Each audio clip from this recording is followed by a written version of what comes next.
So back in September 2024, I took 15 people with me to Indonesia on a retreat where we traveled across Indonesia to Bali, Lombok, Nusa Penida. And what was special about this trip was that we were not only traveling, we were first of all 15 strangers. We had never met each other and they were all a part of my Instagram community. 15 strangers together on a trip across Indonesia. But what was really special was that I was also conducting workshops across those days. And on one of the days, right after a workshop, we went to this firefly conservationalist's place where Vayan, a very interesting guy, native Indonesian guy, was actually talking to us about his passion for conservation of fireflies, why it's important, how it's done, and all the jazz. Now, why I'm telling you this story is because Vayan was somebody whose first language was not English. He seated all of us across a long table with some food in front of us, and he started a presentation. Now, mind you, this is a local native Indonesian guy, but he's so enthusiastic about fireflies and their conservation that he had prepared a whole presentation to talk to us about it. And what was striking about Vayan was that he would speak to you in broken English, but all 15 of us were stuck on him, were stuck on listening to him. He was so captivating, he was so charming. Now, why I'm telling you this story is because one of the most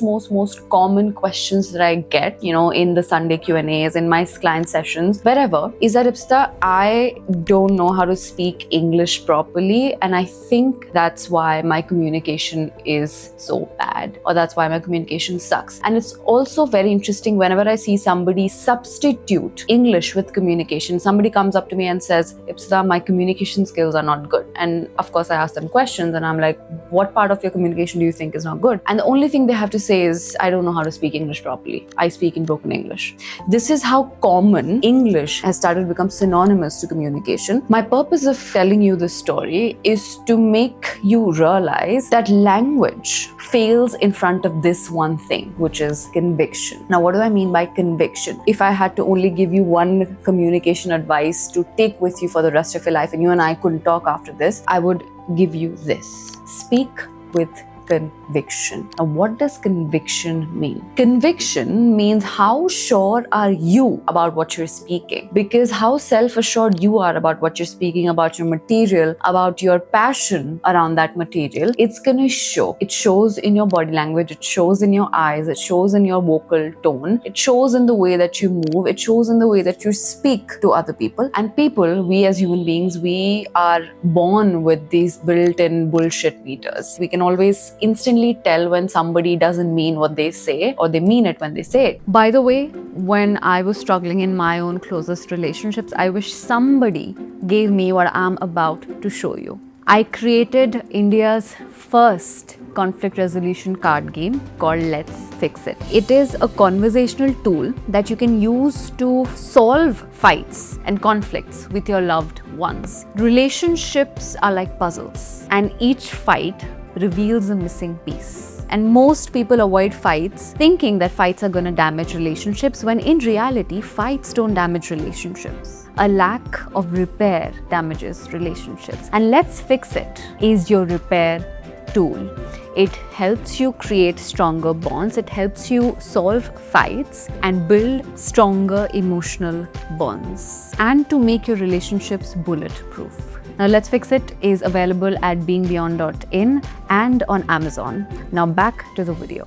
Why conviction is important is because if I'm meeting you for the first time, I don't know anything about you, I'm going to look at the person that knows you the best to tell me how you are and who you are. And who is the person who knows you the best? It's you yourself. So I'm going to naturally look at you to make an opinion about you. So when we ourselves are sure about what we're saying and how we're saying it, it comes through, it comes across, and that is the most important factor when it comes to your communication skills. Language is barely ever a barrier. I've lived across cities and countries and states, and I've lived so many years here in India. I've lived a few years in New York. I've lived in cities like Bombay, Gujarat, Vadodara. Across the board, a few of the most charming communicators I have met have spoken to me in broken English. Language is rarely ever a barrier. But yes, in what situations is language a barrier? When you're going into a situation situation where it's a formal situation, let's say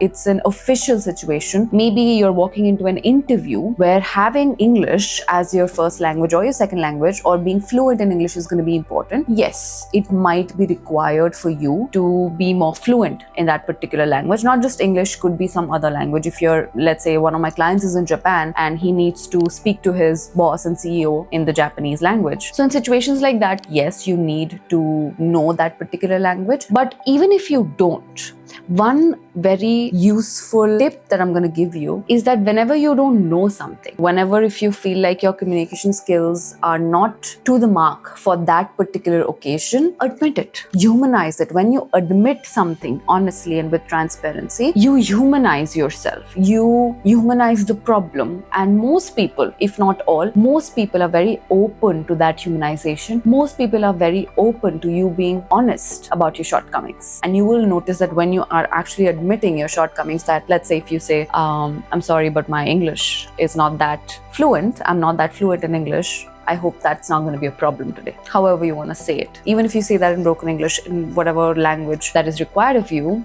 it instantly humanizes you. It instantly makes the other person empathize with you and actually also find it a little funny sometimes. So here is an opportunity for you to induce humor into the conversation as well. I hope this tip around conviction helps you. If I had to only give you one communication advice to carry with you for the rest of your life, conviction would be it. See you in the next video.